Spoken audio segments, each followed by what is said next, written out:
town, and that's why we call it that.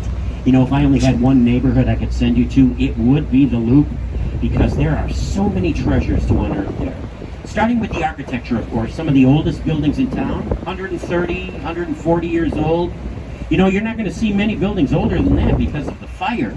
But like I said, some of the most beautiful architecture in the world. There's one building in particular. It's on the corner of Adams and LaSalle. It's called the Rookery. The Rookery's from 1886. It was designed by Daniel Burnham, who was a very important man in the history of Chicago. But the lobby of the Rookery was redesigned in the early 1900s by Frank Lloyd Wright. And it is Frank Lloyd Wright's only hands-on design in the heart of downtown. You have to travel to see the rest of his stuff, but here's the good news. If you go in that lobby, there's a little store there that's everything Frank Lloyd Wright. They'll hook you up with tours, there's books, so it's a great resource. The only trouble is it's got very limited hours. It's only open Monday through Friday and only for a couple hours a day, during the mornings, I think.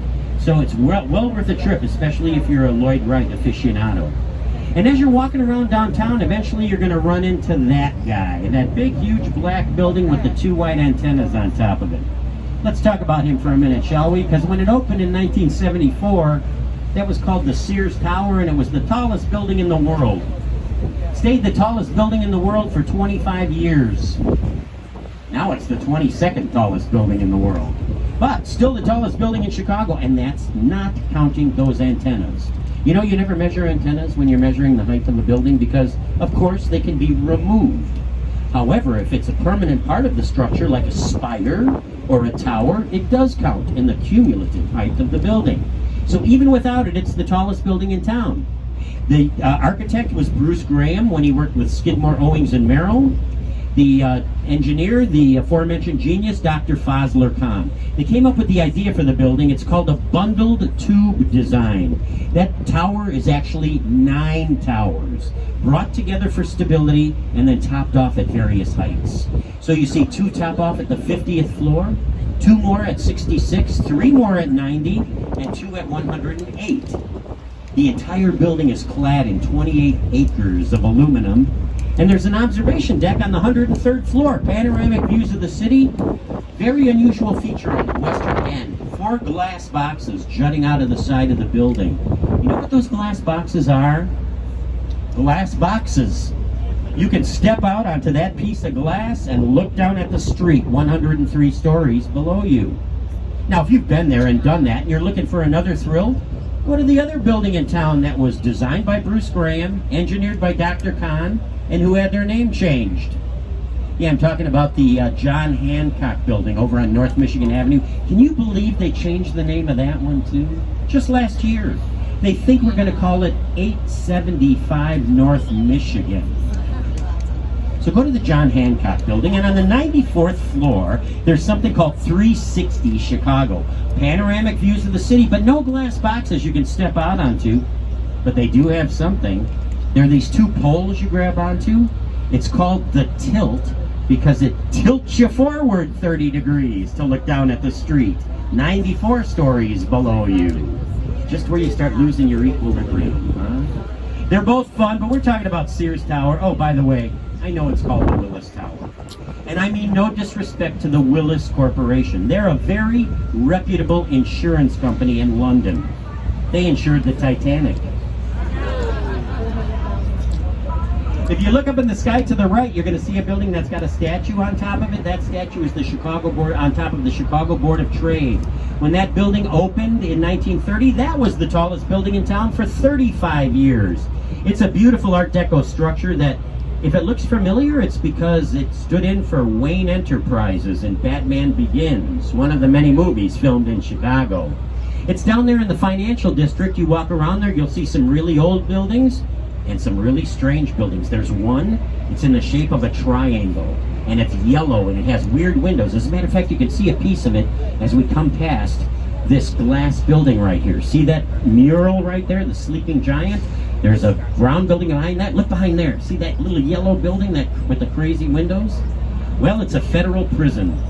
We're one of the few cities in the country that have a federal prison in the heart of their downtown. Hey, do not let that stop you from going down there to explore. It's perfectly safe. They're exercise yards on the roof. And really, it's only full of ex-Illinois governors anyway. And R. Kelly.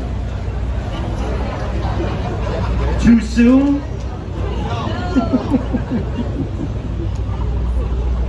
Okay. Hey, you know what else? When you're walking around downtown, I hope you don't ignore our new buildings, because just like we were the birthplace of the skyscraper, we're on the cutting edge of modern architecture. Some of the newest and coolest buildings in the nation are here, and we're going to look at a couple of those coming up.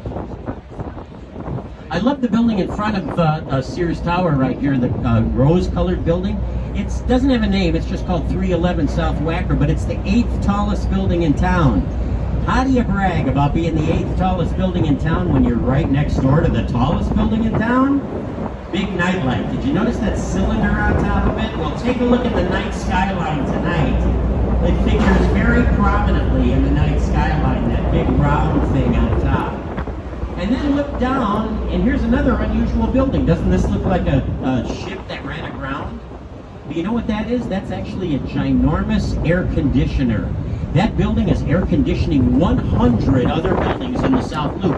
They melt several tons of ice in there a day to do all that air conditioning. Isn't that crazy? You walk around and see all that. I mean, I've lived here most of my life, and I just noticed that 5 years ago. That series, the Roman Goddess of Grain, on top of the Board of Trade building, by the way. The Board of Trade building is one of the few buildings in town where they actually still trade in person. They trade the grain futures in person. You know, a lot of places where they do stocks and bonds, that's all done online now, but that's all done in person there, in the options exchange behind it. Here's a cool thing. Check out this building coming up here.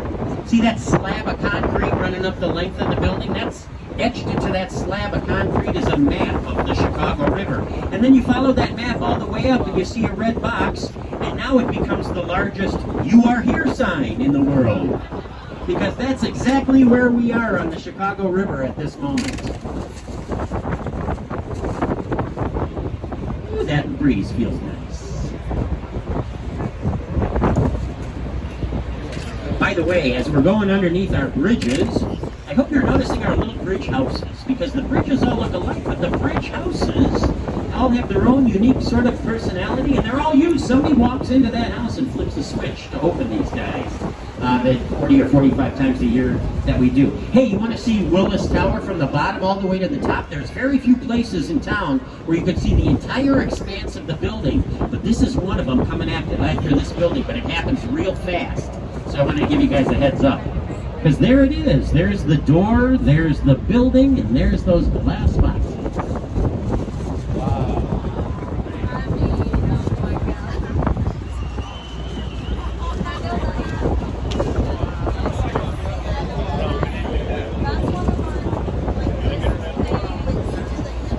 All right. Let's go underneath another bridge, shall we? This, what does it say? Adams Street on it? Yeah, you guys probably know it better as Route 66.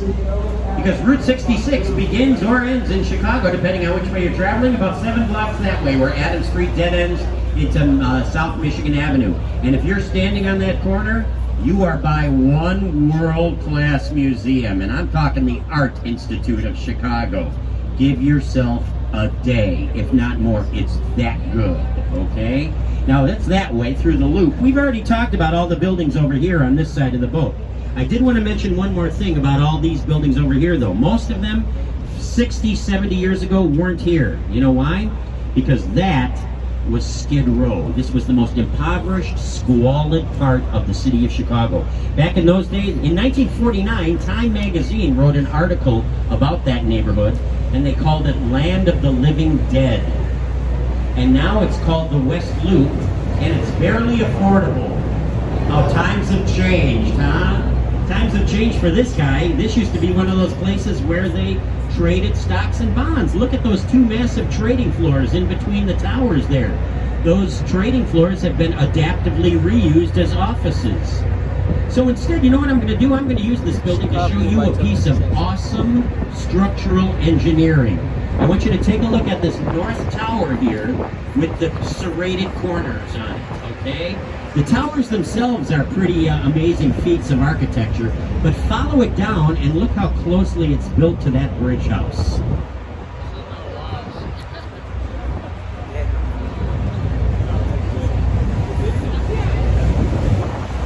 We have any engineers on board?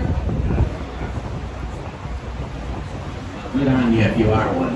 All right, here's the second largest opera house in the city of Chicago, in the nation. The Civic Opera Building, home to the Lyric Opera of Chicago. 1929, French Renaissance, with a beautiful Art Deco lobby. Huge auditorium, seats over 3,500 people. And they're back in business. You know, during the pandemic, it was really upsetting to not hear any sound coming out of this building. I mean, not only is it the home to the opera, but it was the site of Chicago's very first radio station. I'm used to noise coming out of this building. So during the quiet pandemic, it was really disconcerting. But happy to say they're back, and they do tours. And it's an excellent tour, by the way. All right, this next guy is a piece of that modern architecture that I'm going to brag about because I love this building. It just opened a couple months ago, and it's called the Bank of America Tower by Getch Partners. Here's everything they did right. First, they borrow from the environment. See those W's on the front of the building? Look at how they mirror the look of the upside-down building, the bottom of the upside-down building. They borrowed that shape for that, but they put it up and put their river access up there for 5 stories. And you know what that did? It prevented them from blocking the Opera House. You can actually see the Opera House, even though it's the back of the Opera House. They did a really nice job of clearing away and letting us get a nice view of it. And to me, you know, that shows that it plays well with others, and it has a sense of history. And I think that's what's important in architecture. History especially. We have a big sense of history here in Chicago. You know what happened right here on this corner? You see where that red brick building is? In 1860, there was a structure there called the Wigwam. And in the Wigwam, they held the Republican National Convention of 1860. And at that convention, Abraham Lincoln won the nomination to run for president. He won that by 2 votes, and 2 votes only, and went on to become the 16th president of the United States. It all started right there. Wow. History.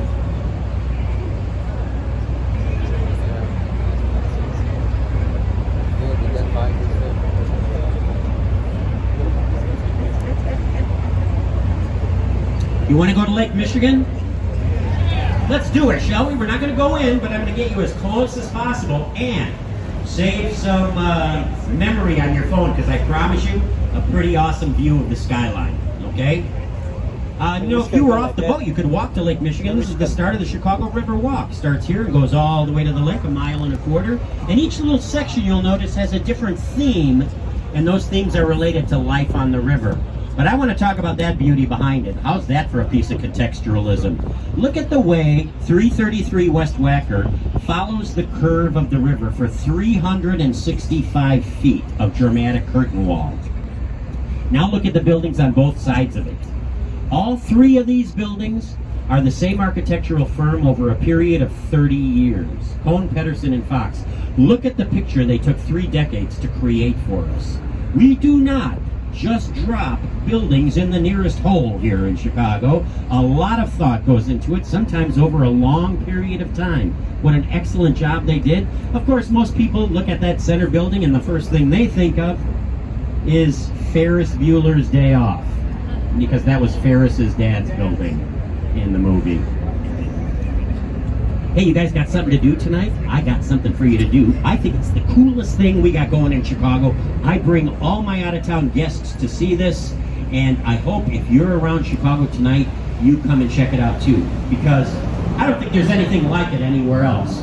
You got to come down to the Riverwalk, and every night at 9 o'clock and 9:30, you see that little gray box right there? That gray box projects art onto the face of the merchandise mart. That entire building becomes a canvas for the work of several artists and filmmakers. It's spectacular. It's called Art on the Mart. It happens every night, 9 and 9:30, okay? Come on down to the Riverwalk and check it out. The Riverwalk's lit up at night. It is safe-ish. Just seeing if you're paying attention. It's safe. But I told you, I bring my out-of-town guests here. Come on, it's fun. But it is a big city. What can I say? That little section between where you're going to be sitting to watch Art of the Mart is called the Jetty. Those are floating gardens, places for fish to spawn underneath there. We bring Chicago school children here and teach them how to fish. It's catch and release, though. Believe me, you do not want to eat the fish coming out of this river. The lake, any day of the week. The river, not so much. A lot of leftover residue from those meat packing days. This is little sections called the swimming hole. Look at, you can run through those sprinklers like those kids are doing right now. But this next section, folks, this next section is called the Chicago Riverwalk Theater. There's a bunch of people sitting on steps here. You know what they're doing? They're watching what's happening on the river. You're their entertainment. I think we should turn it around on them. Let's wave at them. If they don't wave back at us, we lose our title as the friendliest city in the country. Should we try it? Let's see if it works. Hello, Chicago! I'm telling everybody how friendly we are. Look at the waving, waving. There's some more waving. Hey, there's the finger. Thanks, Chicago. I knew you wouldn't let me down. I'm telling everybody what a friendly city we are. There we go. Thank you, thank you, thank you. Hey, you know those people that aren't waving? Tourists. Hey!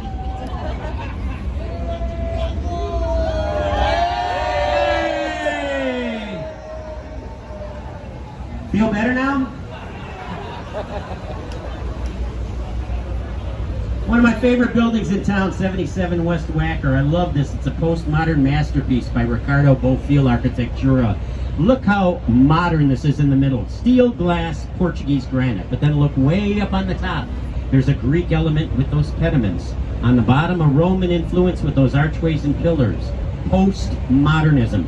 Taking a modern building, putting classical elements on the facade, making it more pleasing to the eye. Great building. One of my top 5 in town, I think. Hey, another one that I really like a lot, as we come out of the bridge, look up into the sky to the right. There's a building that has a gold spire on top of it. See it? It's got gold glistening up there. That's the Carbide Carbon building from 1927. Do you know that that's real gold on that building? That's real gold inlay, and there's this green granite that goes up to meet that gold inlay. Rumor has it that entire building was inspired by a bottle of champagne.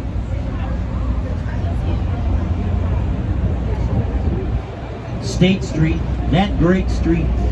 I'm not going to sing, don't worry about it. But if you do go downtown and discover the joys of downtown, that's the heart of it. State Street is the heart of it, where most of the very famous Chicago sites are. And here above the Vietnam Veterans War Memorial, you're going to hear another Chicago name, because in that big building called the Jewelers Building, supposedly Al Capone had a speakeasy in there at one time. Not sure if that really is true. I do know there was a bar in that big Belvedere up on the top called the Stratosphere Lounge. And then you see those 4 little crowns on the lower roof? Those are called Tempietti. You know what? They used to have big buckets of water in them too. But it wasn't to steady the building. It was in case the building started on fire. They would crack open those buckets, the water would rush down and help put the building out.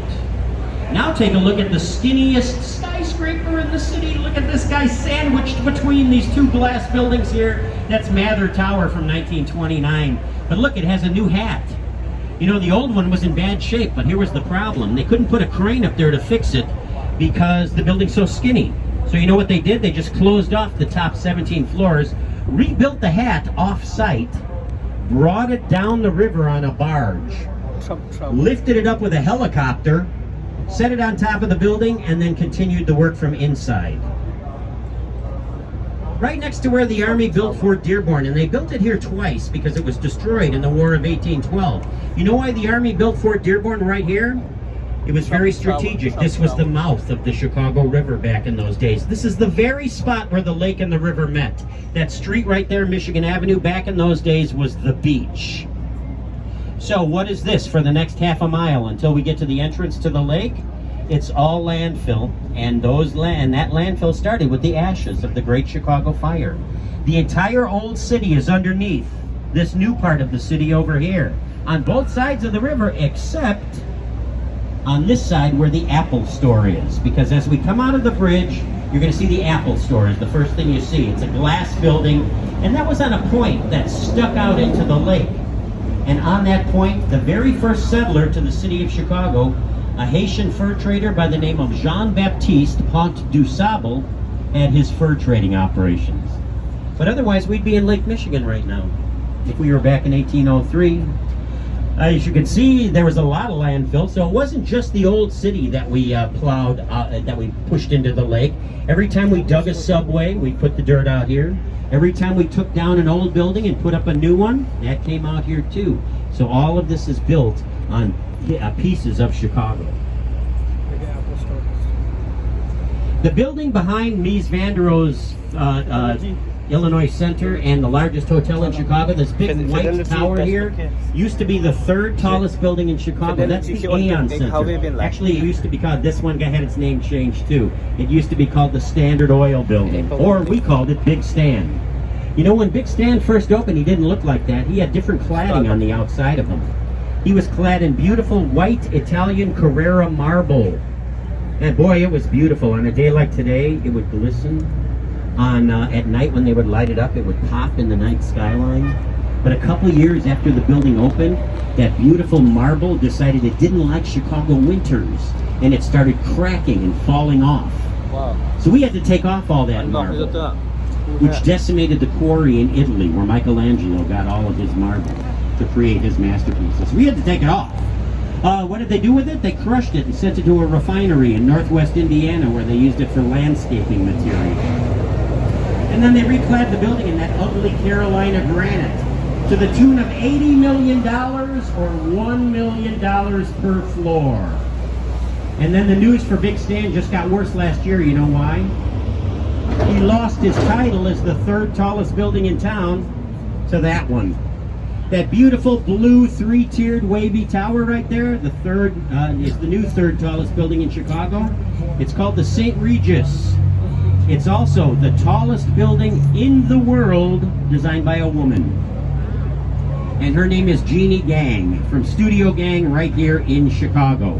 Hey, remember way back when I was telling you how the wind is always trying to blow these buildings over? This building's very close to the lake. They were especially worried about it. So you know what they did? They put a prototype of it in a wind tunnel, and they hit it with the strongest gusts they thought Lake Michigan could dish out.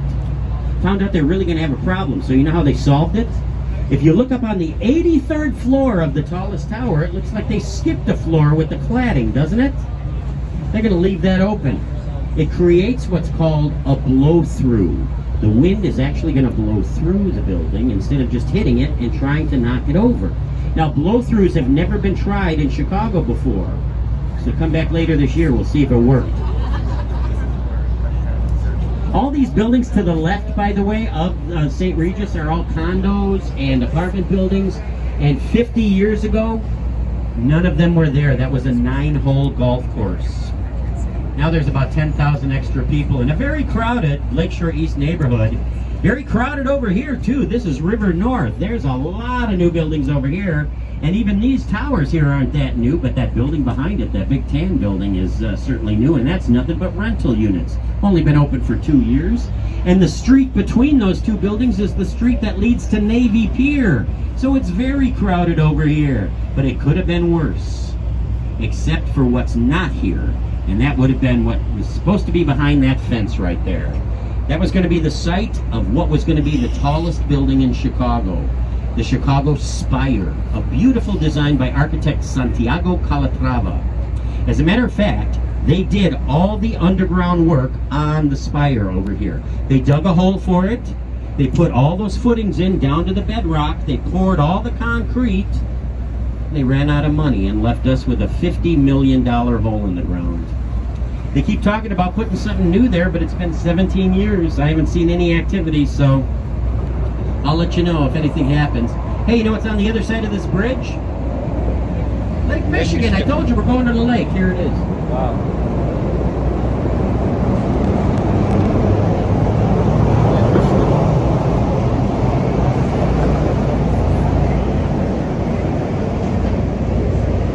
Right in front of the boat, with the gates opening on the riverside, is the Chicago Harbor Lock. The only way to get out to the lake from... don't worry, we're going to turn the boat around. Everyone will see it. You know, it's a good thing we put this lock in, I got to tell you, because currently the lake is 4 feet higher than the river. So to get out to the lake, what you have to do is they open the river gates for you, and you pull your boat in, tie it up, and they close the river gates. They open the lake gates and flood the lock with 1,000,000 gallons of water that lifts you up 4 feet, sends you out to the lake. But when you come back, you're reversing this process. There is no pumping here. It's all gravity. So when they reopen the gates, like I think they're doing right now, when they reopen the river gates, that 1,000,000 gallons of water goes down the river, down to St. Louis, our way of saying we're sorry. And it takes about 3 months to get to the Gulf of Mexico, because you know that canal we dug to reverse the river? That's the one those French guys were talking about, and a great city did rise up on this spot. There's the view from out there where that dome is. That's the museum campus. But for my money, this is the second best view of the city of Chicago right here. Please, when you're taking your pictures, folks, just remember one very important thing. Do not stand on the benches. Do not stand on the benches, no matter how good the shot is. You know why? Our crew is very adept at what they do. They practice man overboard drills all the time. We just don't want to do them.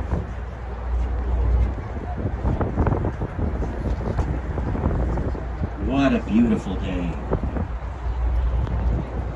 Wow, you know, it's so clear. I gotta tell you, if you've ever seen, that's Lake Michigan out there. If you've ever seen a map of Lake Michigan, it looks like a big U like this. We're way down here on the U. You can, if you look off the back of the boat, you can see where it starts wrapping around. It's so clear today, I can see the steel mills over in northwest Indiana. But then we have the trailer. And of course, over here on the right side of the boat is the #1 tourist destination in the city of Chicago, Navy Pier. Hey, you know, Navy Pier is part of that open, free, and clear lakefront. You can enter at one end of Navy Pier and walk all the way down to the other end without spending a dime.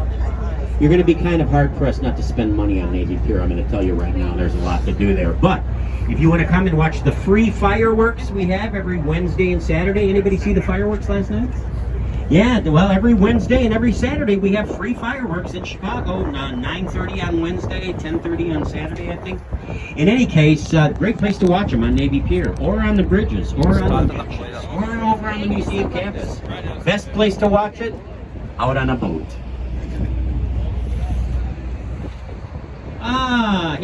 Here I am bragging about how there's no big buildings right next to the water, but there's always a wise guy, isn't there? There's always somebody that slips through the cracks and comes up with some sort of loophole or something. That's what this guy is. That's Lake Point Tower.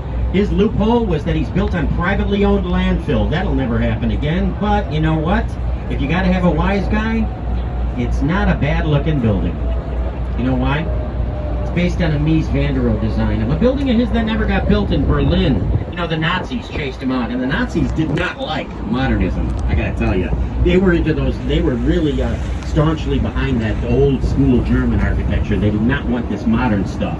So, but like I said, he was a teacher. He taught architecture down at the Illinois Institute of Technology, and 2 of his students are the architects of that building. The shape of that building, very important, dealing with those winds coming in off of Lake Michigan. They wrap around that building, which was Chicago's very first condominium building. Alice Cooper used to live there.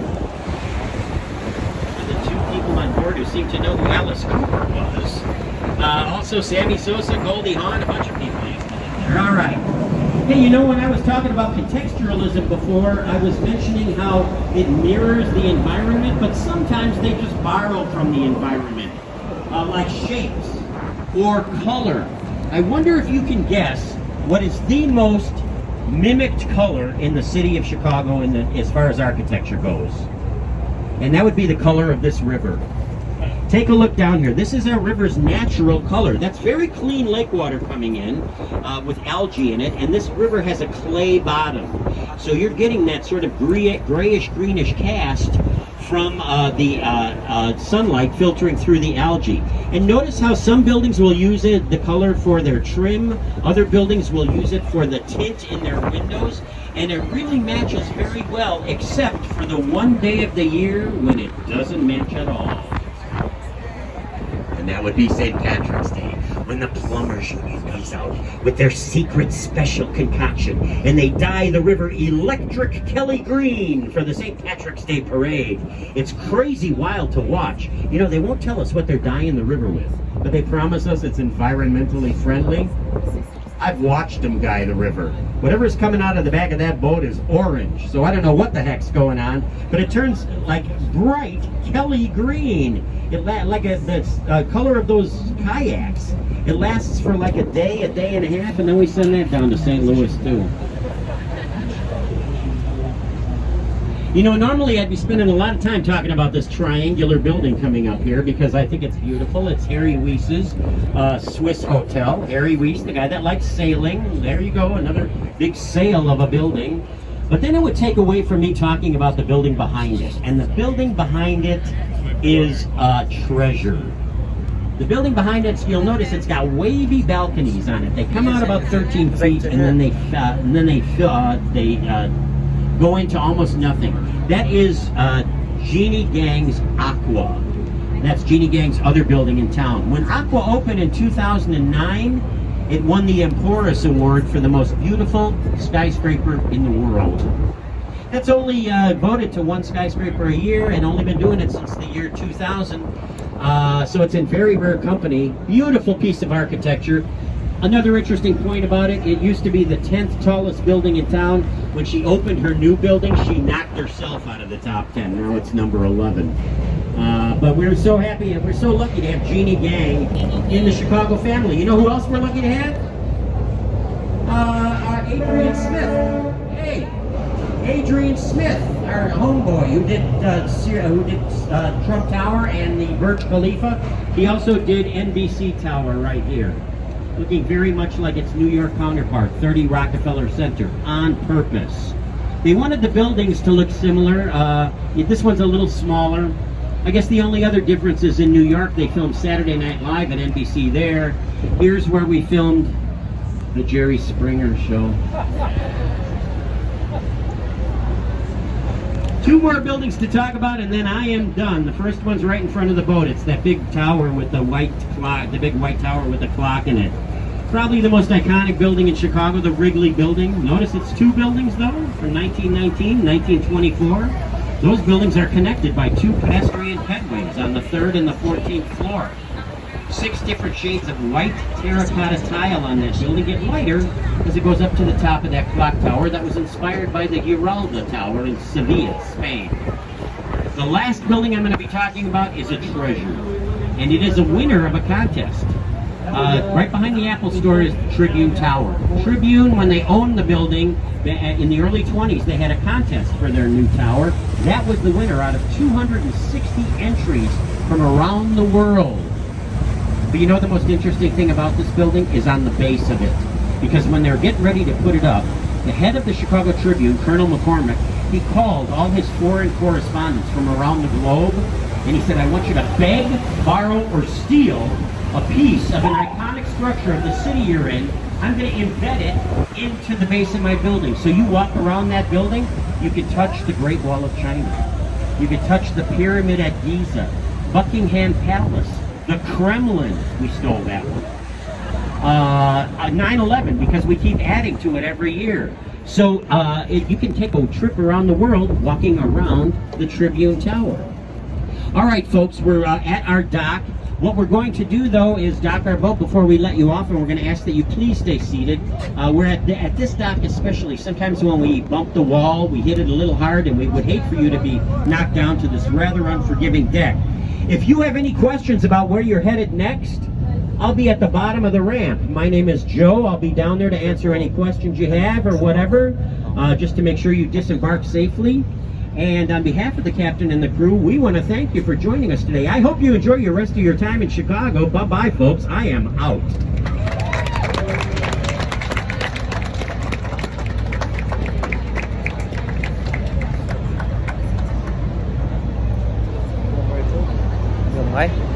Excuse me, ladies, just one more time like earlier. Just make sure you're holding out. Pak, hintai dulu. Ganti sama aja. 65. Cepet.